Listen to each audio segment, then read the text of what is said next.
Hello, Clement69 here with another Topic of the Week video. And this week I'll be talking about Kung Fu Panda, more specifically, the friendship between Tigress and Po.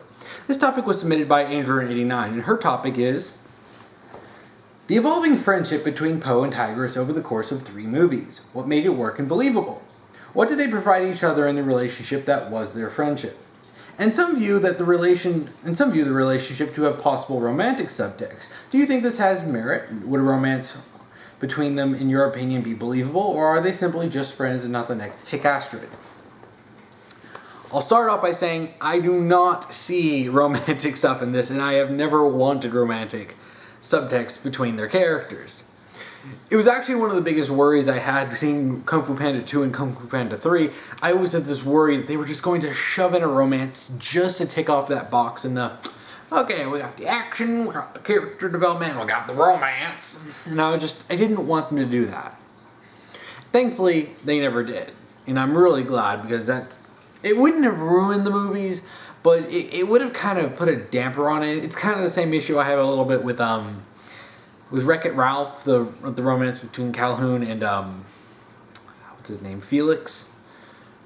And it's just, and even in Toy Story 3, the overt romance between Buzz and Jessie, I enjoyed those movies. I love those movies. Those things are the only thing that I don't like about it. And I just feel like there's some movies I just don't need any romance. And Kung Fu Panda, the Kung Fu Panda trilogy, are definitely movies that I see as not needing any romance. There's already enough story, there's already enough character stuff, there's already enough character interactions. We don't need romance. It's not needed. And certainly would do nothing more than really bog the characters and the plot down. I'll just go to that last part. Comparing them to Hiccastrid. The big difference between them, even though they're both DreamWorks, even though How to Train Your Dragon and Kung Fu Panda are both DreamWorks movies, and some of the best DreamWorks movies, the romance between Hiccup and Astrid is very overt and very clear from the very beginning. From Astrid's first scene. Because when Hiccup is basically in the beginning, when we see things, we have everything from Hiccup's perspective. When we're introduced to Astrid, she's very much portrayed in a slow motion, dramatic, like, this is the love interest. It's the narrative, way of simply saying, this is the love interest. And we see that develop over the course of the movie, and it's very overt. And it's very clear. Placing subtext is really not as good unless you know what you're doing. When you see stuff like a Pacific Rim between Mako and Rayleigh, there's obvious romantic subtext in that. It's not overt, but it's clear enough that you can actually, you can see that there is something between them. With Po and Tigress, though, there's nothing like that, and I've never seen anything like that in their relationship. What made them work, really, is one thing that made it work, made what Po in his friendships with the Five and Shifu work overall, period. Po gave them a new perspective on things. They've very much been locked in one way of thinking for their whole lives. Tigress especially. Given that she's basically like a parallel to Tai Lung had Shifu not become over-invested in Tai Lung. How he would, because that was really the whole point. Everything about her, Tigress, is framed to be very similar to Tai Lung. Given that the way her relationship with Shifu was different compared to his relationship with Tai Lung. And that he was much, much colder with her, and this really produced a much colder Tigress. And because when you see Tai Lung isn't calm. He's not, he's not collected. He's not, focused. He's very emotional. He's very intense. And you can definitely see that, we saw Tigress when she was a little bitty. And we saw that she was very, happy, she hit the doll, just like Tai Lung did. She's, happy, and then all Shifu did was, correct her stance. And we see that this reflected over years, decades even. I think 20 years, I think she says in Kung Fu Panda 2. And we see that she's very much she's not like heartless, but she's very cold and she's very serious. She's very much an ice queen in the first movie. Po brings out, it's not just between her and Po either, even though that's probably the premier friendship that we see. It's also between Po and Shifu and Po and the rest of the five. Well, except for Viper, because she was actually the only one who was even halfway nice, halfway decent of a person to Po in the beginning. As we see Shifu defrost, we also see Tigress defrost as well. And that's kind of the point. It's not so much just Po and Tigress, but it's the effect that Po had on everyone. And it's basically what Oogway really wanted. He wanted them to see, just because, Po isn't a trained martial artist from birth who's been doing this for decades and lives and breathes, martial arts, which Po does, but mostly as a fanboy. It's not until after that he actually does real training and becomes, has any real expertise in Kung Fu. What made them work and believable is that we really got good character development in this. And we see this, and especially when you see how the five and Shifu react to him. You see just how much he's hated. And Tigress is probably the most vocal about it. More vocal than the five. And probably even Shifu as well. I'd have to go back and rewatch Kung Fu Panda 1 to get specific details on that. But she was always very vocal about hating Po. Straight up telling him, you don't belong here, you should leave. And Po really, helped her lighten up, and he helped the rest of them lighten up. Because they've all been so serious all their life, and then Po comes in with a sense of humor, especially when he's imitating Shifu, and he's got the noodle mustache, and he's like, no, I've never smiled in 20 years, or something like that. He's making them laugh. He brought a new kind of, a new way of thinking for them. And it's really something that you see that they all end up respecting Po. And then you see this in Kung Fu Panda 2 and Kung Fu Panda 3, that they have become friends with him, and they all have grown to respect him as the Dragon Warrior. It's really, and it is funny, their friendship isn't really done in Kung Fu Panda 1, it's done in Kung Fu Pandas 2 and 3. And this is where you really see it. In Kung Fu Panda 2, there's a scene when they're on the boat, and Po is basically talking to her. And I like these moments between characters where they just kind of sit and talk. It's really funny because you have Tigress's seriousness and her complete deadpan sarcasm. And then you have Po being, oh my gosh, emotional and stuff. Because when he's talking about finding out that he's adopted, his adoptive father is a goose, and he's like, I'm adopted. She's like, your father, the goose, is not your real dad. And she's processing this like, okay, don't be a jerk. Try not to be a jerk. And she's like, that must have been quite a shock for you. And and it's great to see, that kind of friendship. And I was honestly, when that scene first came in, I was watching Kung Fu Panda 2 in the theaters. And that scene first came in, I was like, oh, please don't turn this romance. Please don't turn this romance. And it wasn't. And I was so glad. Because I really think a romance would have just felt so weird with them. It's like, like I said, I just don't think romance fits in this kind of story. At least not the way it's done. The main issue with putting a romance in is that it felt like it would have just been there just to be there, and it would have been more at the detriment of their characters. Seeing Tigress have a friendship is very important, and I do think that's something that we never actually saw in Kung Fu Panda 1. And you see in Kung Fu Panda 2 and 3, she's opened up, and even though she's hard, she's serious, she's no nonsense most of the time, she's still very, she still cares. And I think one of the biggest moments of that is and when she's basically, talking with Po, and she's he's punching her paws, and she's putting him up to, you know, like light practice while they're talking, just, you know, have him do something. And she's talking about how she she punched trees or something for 20 years to lose the feelings in her hand, and then, you know, just that nice little talk. And but the best moment for them as friendship in Kung Fu Panda 2 is when she's basically telling Po to stand down and not go after Shen, because it's clear that he can't handle Shen.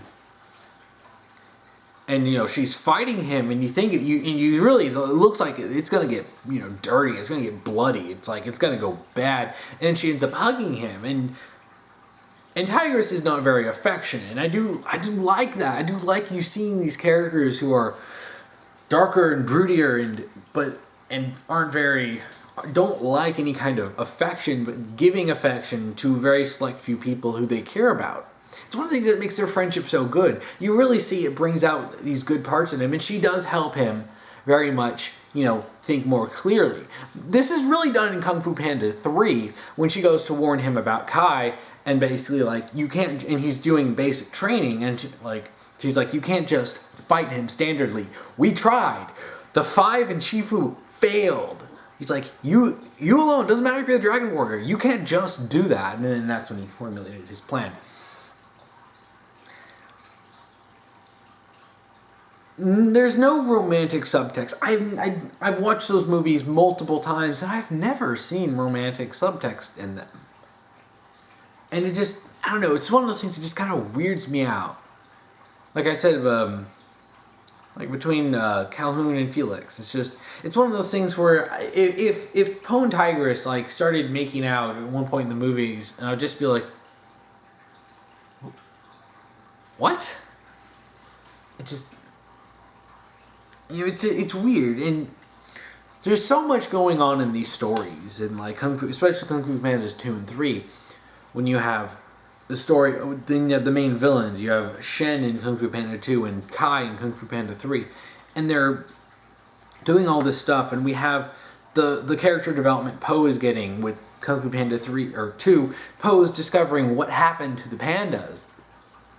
And he's going through all that internal turmoil. And, you know, Kung Fu Panda 3, he meets his real father. He's with the pandas. He's with his people, and he's, you know, connecting, and he's trying, you know, he thinks he's learning special stuff. But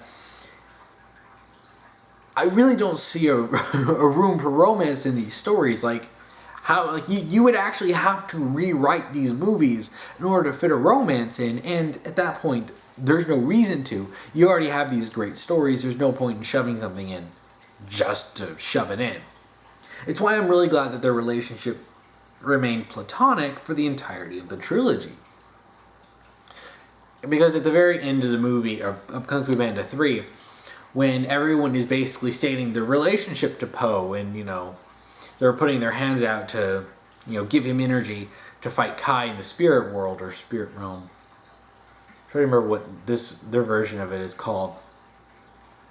Anyway, when they're in the other world, and Tigress has a friend, and I think this is something that's super important for Tigress, really, because she never really had friends, and this is something you see in a lot of stuff, especially, you know, shonen and stuff. When you see a character who's sort of dark and brooding and gets a friend or friends as a group, and they value them because they've never really had that kind of relationship. They've never had someone they get to be close with. They've never had someone they can confide in. They've never had someone that they can be with, get help, to help. You know, they never had that before. And that's really what I like with her, with Tigress and Po, is that he was friendly even when, and he was determined to succeed even when they outright told him that he was going to fail and that they wanted him to fail. And, you know, and he ended up befriending all of them anyway, and they grew to respect him and, you know, care about him. They all like Po, and Po is actually a really likable character. So, you know, it's nice to see that Tigress has someone that she's openly willing to call a friend. When you go back and rewatch Kung Fu Panda 1, and you see that, oh boy, was she bitter, and oh boy, did she hate Po. And it's great to see this that defrostingness, the defrosting ice queen trope done in a friendship. And you see stuff like this in a lot of things, like I've said. And I always like these done in platonic ways. And you see this a lot, like, when I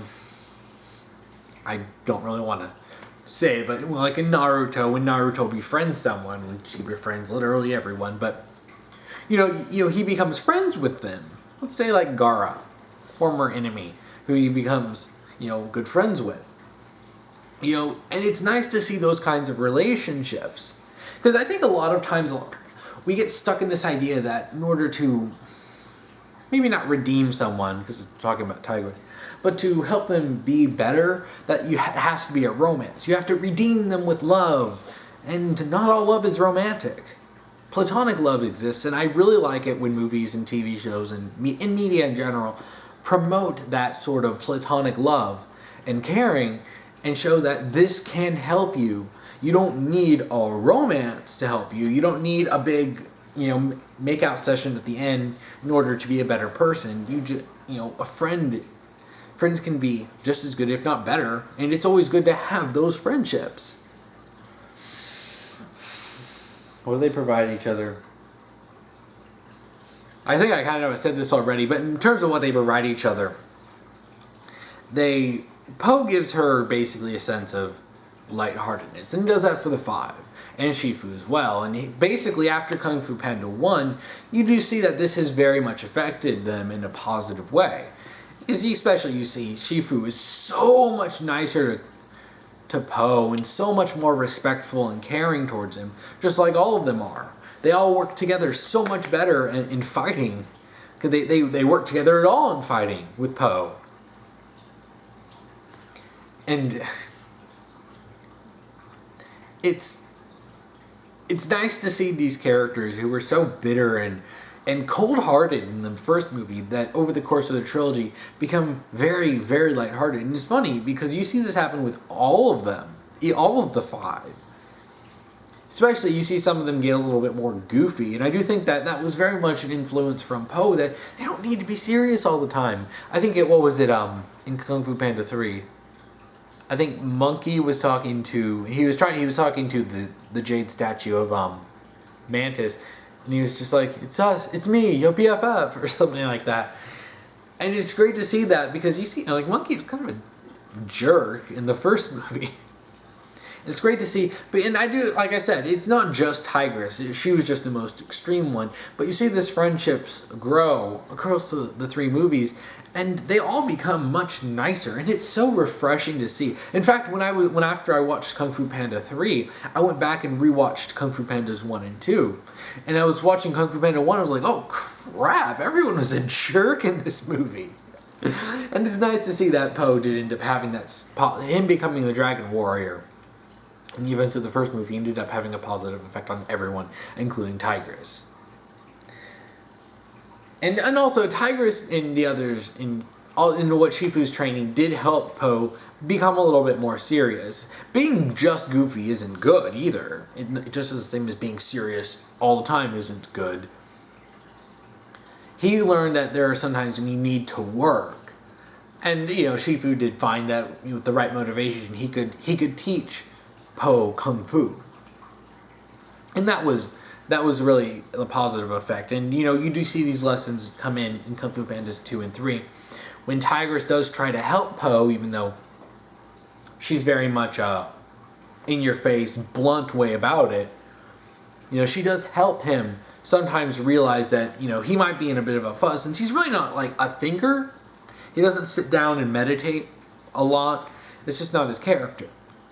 So, it's nice to have someone kind of slap some sense into him, just to be like, okay, I've been thinking all wrong. And I do think the best version of that is Kung Fu Panda 3, when he's been slacking off because he's been trying to follow what his dad told him, and then when Kai's coming in and I've already mentioned this moment, but when Tiger says, you can't fight Kai through normal ways, and he needed that.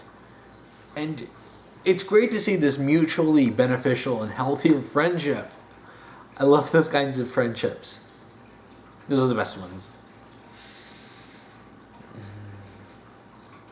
Yeah, but really what makes them believable overall is the fact that they cause such immense amounts of character development for each other.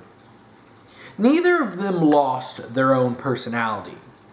Tigress didn't suddenly become all goofy, and Po didn't become super serious. At least not in a way. At least not when he's trying to be dramatic, which he always did anyway, especially in his fantasies. But they helped each other learn along with the other five in Shifu. And together, I think they've really ended up becoming something of a family. And that's always great. It's always great to see that sort of stuff. But yeah, and that's really what makes them believable. Is you see that they don't know, and also another thing is that they don't always get along. In Kung Fu Panda 2, they were about to brawl over, what to do with Shen, and and Tigress then telling Po not to go out, not to come with them because he couldn't handle being around Shen because he hesitated. He was having these flashbacks to the destruction of the Panda Village.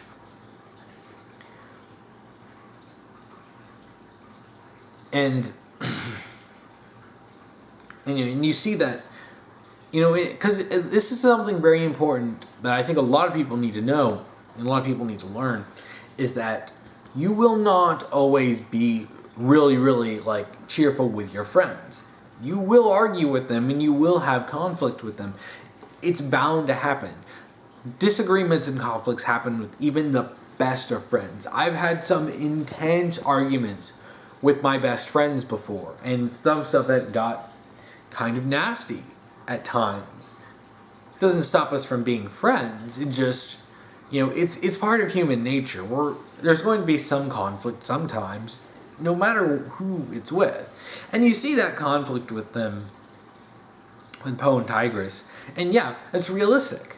Despite the fact that they are very good friends, and they do have an overall positive influence on each other, and they do have a lot of good moments, there are times when, things kind of get heated, and that always happens. And that's really what makes it believable. That despite these moments, it's very easy for a character to see a character, or even just a person, be bitter over something about an argument with their friend.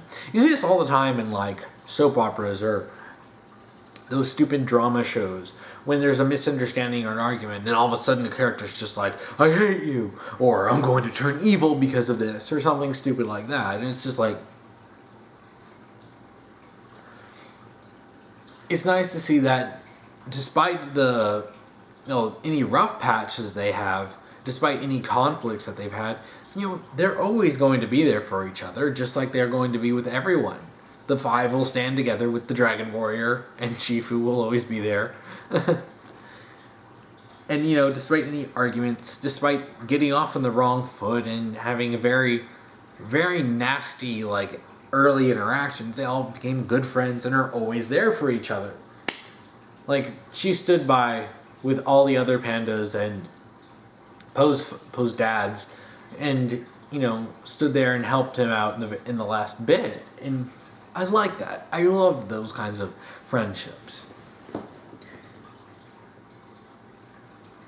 Yeah, that's about all really to talk about with this. I never really saw romance. I never really liked it between Po and Tigress. I mean, I know, I'm a big shipper. I have a lot of ships. I love romance. I mean, when I write, I do put in romance in my own stories. But there are times when it's not needed, and it's, in some cases, in a story, completely unnecessary. There are times when I watch a movie, I watch a TV show, well, less TV shows, more movies and stuff. I want all the time to be spent with the characters and the story, not in a romance. Yes, romance can definitely add a lot to a story. It can add, we can see parts of characters that we never get to see otherwise. We get to see how this affects a character. We get to see them grow in it. And in some cases, have negative growth. We get to see how these affects and how this affects the plot. We see these relationships build. But We don't always need that. And it's nice sometimes to have a movie or something, media, that takes a break from the need for romance to do something that's, well, to do something that doesn't have romance. And it's kind of refreshing. You see so much romance, especially badly handled romance. Sometimes it's nice just being able to watch something and not have to worry about romance. You just get to enjoy the story. And that's really what I think about the Kung Fu Panda movies. They're arguably DreamWorks' best work, and all three movies are fantastic. And none of them have any romance with them at all. And I honestly believe it's better for that. Not just for Po and Tigress, but for the stories and the plots overall. And, you know, in conclusion, Po and Tigress' friendship is really great. I love it. It's my favorite, like, you know, friendship in the movies, even aside from Po and Shifu, Po and Oolong, making a Dragon Ball. Oogway, Po and his, you know, adoptive father, Po and Lee, his birth father. You know, even the odd friendship between Po's dads was actually really great to see by the end of Kung Fu Panda 3. So, but it's like they had such a negative relationship early in the first movie, and to see it grow to be such a strong friendship is great. And I never wanted romance, and it's a good thing that it never did it. So, that's about it for today. If you want to watch last week's topic video, you can check that out here. If you want to watch next week's topic video, I'll put that up here as soon as I get that done. If you want to submit a topic, make sure you follow the rules that I'll post down below on YouTube and Tumblr. And make sure that it's about something fictional, and it can be something, you know, on a meta level or in story, you know, reason, as long as it's not something that's a real world topic about politics or anything, because I don't really want to get into that. I do want to ask, though, if people could send in topics about the MCU. My October theme is going to be the MCU, and I really need some MCU topics to talk about. I have a lot to say about the MCU, especially Phase 2. But I would just like it if some of y'all could send in some topics about the Marvel Cinematic Universe so that I have topics to do for October. Anyway, thank you for watching.